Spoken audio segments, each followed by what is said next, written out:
It's a Trev Stone show, you need a veteran, a pro whose head is in the know. Reppin' Michigan cold, Upper Peninsula bruh, but worldwide listeners, 1 million views on the internet on Pro Sports Extra. Dishing it with the ghost who's interviewing us 12 years old.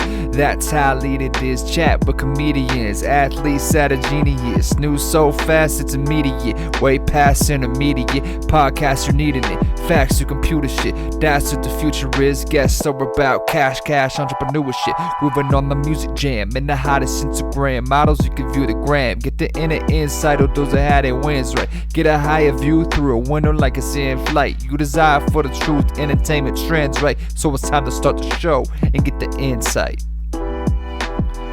All right, guys, welcome to episode number 7 of the Trev Stone Show. On this episode, we have on Jaclyn Sklaver. We go over a whole bunch of stuff. She talks about what she's doing with her clients to get them ready for the NFL draft. Nick, what do you want to highlight from Jaclyn? Yeah, no, it was pretty cool to hear from, you think of all this training that people do, but you don't really think of the nutrition that's involved with athletes. So that's kind of cool to hear. Right. If you guys enjoy this video, be sure to go back and subscribe and listen to past episodes. You can watch the video on YouTube if you're listening to this and you'd rather watch it on video. Go to youtube.com/prosportsextra or prosportsextra.com. You can find this episode anywhere you find your podcast. So just search the Trev Stone Show. I hope you enjoy this episode with Jaclyn Sklaver. All right, guys, let's welcome on tonight's guest, Jaclyn. Jaclyn, thanks for hopping on. Hi, how are you? I'm good. This quarantine crap's pretty crazy, though. It is crazy, yeah. Where are you at right now? So I'm based out of New York City. I actually live in Manhattan, but I came down to Florida to train guys for NFL Combine and off-season NFL, and I just decided to stay down here until everything passes over up there. So I'm lucky that I'm able to be down here. I mean, I miss home, but very, very lucky that I'm down here right now. So. Right. Have you been watching any Netflix movies, anything right now? What's holding your time? I'm not really big on TV. However, I did get hooked into All American.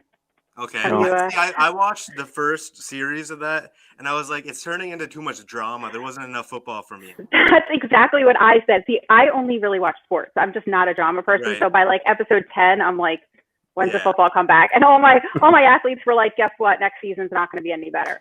So I guess we got to hang in for season 3. Right. Other than that, I've been just doing a lot of work. I'm not a TV person. Like I said, I literally turn the TV on just for sports. So that's my best effort was All American. Yeah. So you said you're in Florida. What do you think? Isn't there supposed to be sports coming back to like just Florida? Really interesting question. Yeah. So Florida it's an essential. We're essential workers, I guess, pro sports and their support network. And it's really because the WWE is filming out of Orlando. But it's either the governor says that it's okay, but it also goes by the mayors. And I have a pretty good feeling that like Dade County, where Miami is, Fort Lauderdale, up to West Palm, we're all going to stay under quarantine because we were the first ones to go under quarantine, and we definitely have an older population here in the larger cases. So I highly doubt that sports are going to come down here.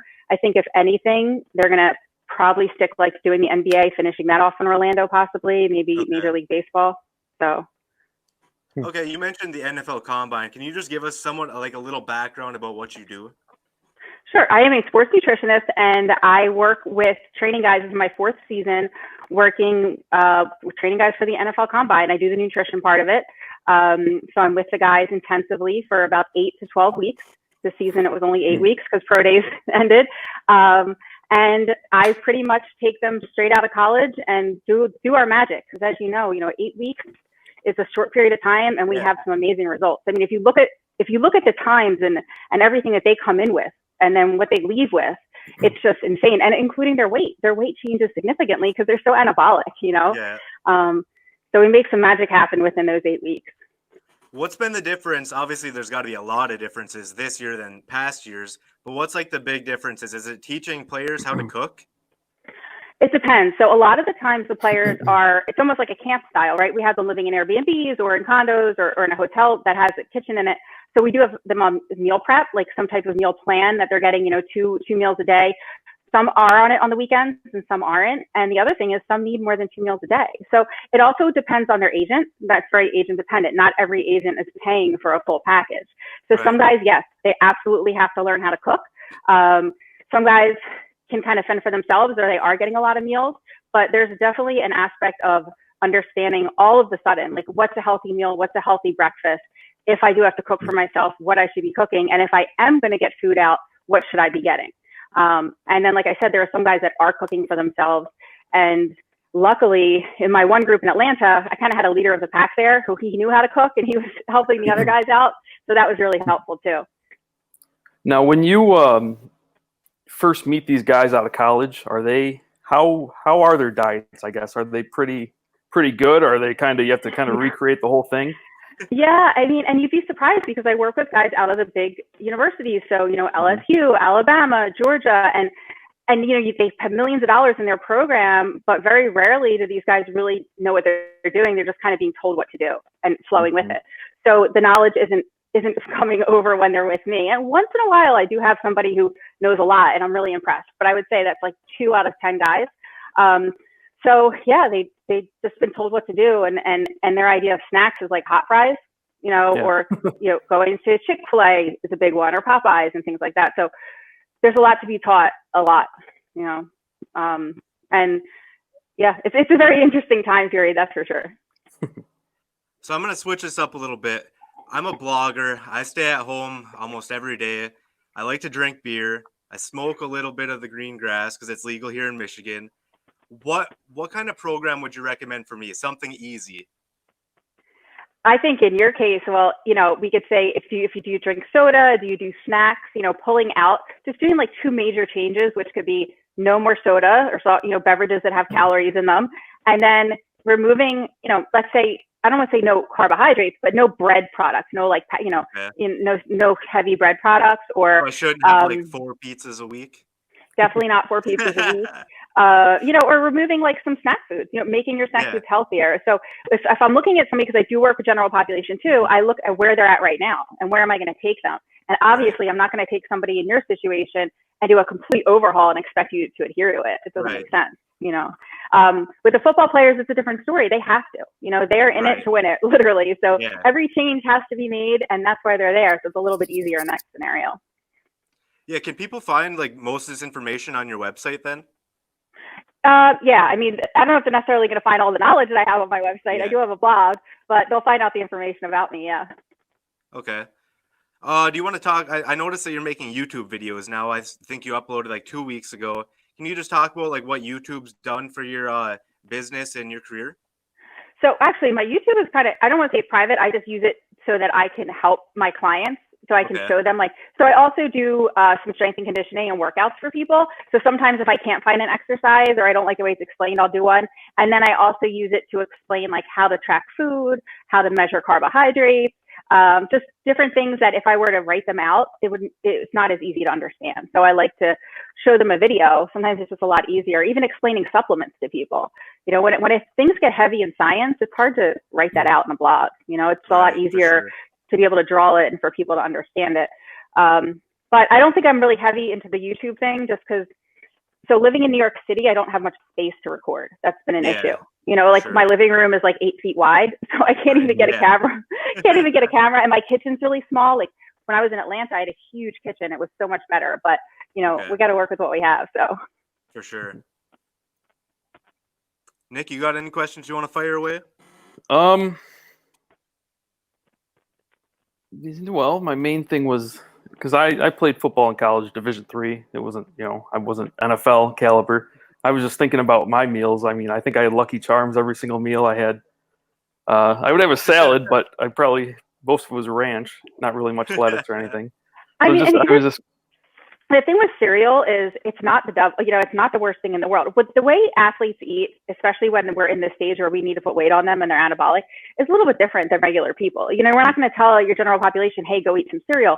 But some of these guys really need to get carbs. And I mean, listen, if you have to eat 700 carbs a day, you're not going to do that in pasta and rice. You're going to go out of your mind. So if we can get in, 100 carbs by doing 2 bowls of cereal and it gets the food in, hey, why not? I don't want people like eating cereal all day and night, but sometimes at night it does help us get carbs in. I definitely wouldn't tell that to somebody else. And I was saying this before with my hard gainers, like my skills positions and things like that, it's hard to keep weight on. I'll even have them doing a couple of milkshakes a day to keep that, because you can get in 1,100 calories, 1,200 calories in a shake, right? I mean, if you're going to put protein in there anyway, you might as well throw in the calories. And instead of doing 120 calories, now it's 1,200. So it's about how can we get all this food into your body in 12 hours while you're working out for 6 of them, right? Yeah. Now, do you have clients kind of throughout their career, or is it more just kind of like what you're doing now with you know, pre-draft kind of stuff? No, I work with clients throughout their career, and I work with a lot of linemen, like offensive and defensive linemen, because they're bigger guys, and it's more important for them. You know, unfortunately, like the stats show that it's stacked against them. By the time they're in college, 48% of linemen have metabolic syndrome. So for me, I look at more than just the performance. Of course, we want them to perform optimally, but I want their health overall. You know, I'm looking at their blood markers. I'm looking at, you know, their cholesterol, all their micronutrients, everything like that. And how can we make them as healthy as possible throughout this process? And making sure that if they do have to eat 700 carbs, that they are the right type of carbohydrates and that their body is able to use them. And then in off season, tapering that back a lot because they don't need it. So how can we take this pressure off of their body in off season? And then also, you know, we look at food intolerances and gut problems. I mean, athletes are like everybody else. And I tell you, like, they get sick, they have problems with food. Sometimes they don't even know what it is, and they'll work through it because athletes are used to working. Even if they have heartburn, they have stomach problems, they're not going to say anything. They're not going to complain, really. You know, they might tell me a story and I'm like, well, you've been training with that pain for years. Like, that's not normal. Let's change that. You know, it's what people think is normal. So we work on those things as well. And then also I work with people after they have surgery or an injury, because nutrition can actually speed up that healing process about 30% faster. So I work with some like orthopedic surgeons will refer their athletes to me as well. Okay. Let's move it back a little bit. We talked about the coronavirus. Do you think that people are pushing to get sports back too fast right now? Because I like scroll Twitter and it's like, all right, we need sports back now, but should we be more worried about saving lives and getting sports back right now? Listen, I mean, I'm in New York City. I'm from New York City, and I see what's going on every single day. I know personally people who have had it. You know, I know people who have even passed away from it. It's real. It's really real for me, and so that makes me nervous. Of course, I want sports back, but not at the cost of human lives. And it's hard for people to conceptualize outside New York City. But I also have this fear that sports may start and then it will spread, and even if it's within the athletes and their families, and maybe have older people in their family, you know. So I don't want to push it too soon. And I certainly don't want sports to be the reason why we all have to go back into quarantine. And that's another thing I'm worried about, you know, that they're just pushing this and pushing it. And I think in some scenarios, like for instance, if the NBA can go to Orlando and run it like Summer League, where they're all just in some hotels, you know, it's playoffs anyway, they'll be eliminating teams. Maybe in that scenario, and they can really keep it closed, but to run like a Major League Baseball season with all those games and all those teams, I mean, you want them to just not see their families? Yeah, that'd be impossible. That makes no sense. I seen that the other day, and I was like, you really think that they're going to sit in a hotel room, then go play and not see their families at all for an entire season, maybe longer, depending on how long this lasts? That doesn't seem realistic. Mean, we see that, you know, in NFL, and all sports are like this, you know, when they have OTAs, they're not really with their families. When they're in training camp, you know, they don't get to see anybody really unless it's like on the weekends, and that's a month and it's hard for them. So can you imagine it being 4 or 5 months? No, nobody wants to do that. It's not realistic, you know? Right. You mentioned that you're from New York. Does that mean you're a Jets fan? I am a Jets fan because I have clients on the Jets. So by default, I mean, I really do love the Falcons at heart. And I always tell people, like, my favorite teams to watch are where my athletes are. But I have to say, if you scroll through my Instagram, you will see a Jets fan. Absolutely. I've been at every single home Jets game and even some on the road. Yeah, I'm a diehard Lions fan. So you guys kicked our ass like 2 years ago, opening game. Yeah. And that's still hurting me since. So are we I don't think we play you guys this season, right? No. I don't think so. It's rare that we play you, huh? Yeah. Every 4 years. Okay. All right. So we have a couple more years. Both of our teams have a couple more years to develop. Hey, you guys, so it's probably 2 more years then until we play you? So the Lions can develop a lot between now and then. Yeah, I've been saying that my entire life, though. Wishful thinking. Yeah. Well, they have a high pick too, right? They have a couple. How many first round picks do they have? They have one first round. What is it? Pick number 3. Yep, number 3 right now. They're looking at trading back. So yeah, I saw that. But then some people want them to take that Tua. Can't even say his last name. I'm not even gonna try. But they want him to take him. Yeah, which I don't know about that because you got Matthew Stafford. So. Well, they have, I get Miami sports radio down here, so that's all they're talking about is Tua going to the Dolphins, and this risk also with his injury. He looks healthy, but that's a big risk to take on for a third pick and a lot of money, right? Very big and a lot of money. So, do you have a projection for the projection? I said that completely wrong. Prediction on the Jets for this season? Oh, how we're gonna do, or who we're gonna pick? Yeah. How we're gonna do? Yeah, both. I think there's gonna be some changes. We're gonna see some changes to the roster a little bit between now and when we start the season. And let's hope that they pick up some, maybe a guard. Sam needs some help out there. Sam needs to be protected, but we also need some cornerbacks. And now it looks like we need some receivers. Just like Robbie left, and so there's a lot that needs to be done out in that field. So we'll see. I think it depends who we end up taking, and then how they work with our coaching. I think our defensive coordinator Greg is great. And what's your thoughts on Adam Gase? You a little scary? I don't like to talk negative about anybody. I don't really know him I don't know him at all. And so it makes me nervous.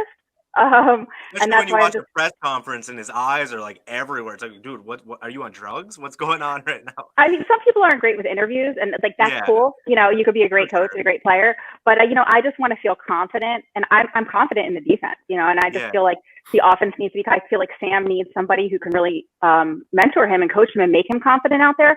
So I'd like to see that, and maybe getting him the right protection on the line will help that a little bit too. So we'll see. We'll see what happens. There's a lot that can happen. I think there's gonna be a lot of changes.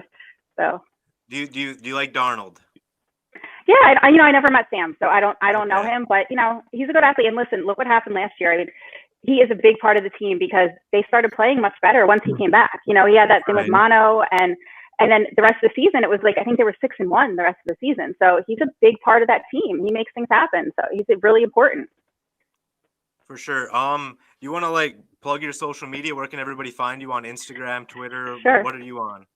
So I am on Instagram, and my handle is Athletes Nutrition, and you can kind of see on my shirt, it's ATHLEATS. So it's a play on the words. Athletes Nutrition. And my Twitter is athletes_, but I'm really big on Instagram, and I put a lot of knowledgeable stuff. I try to educate people on Instagram. That's kind of my biggest platform right now.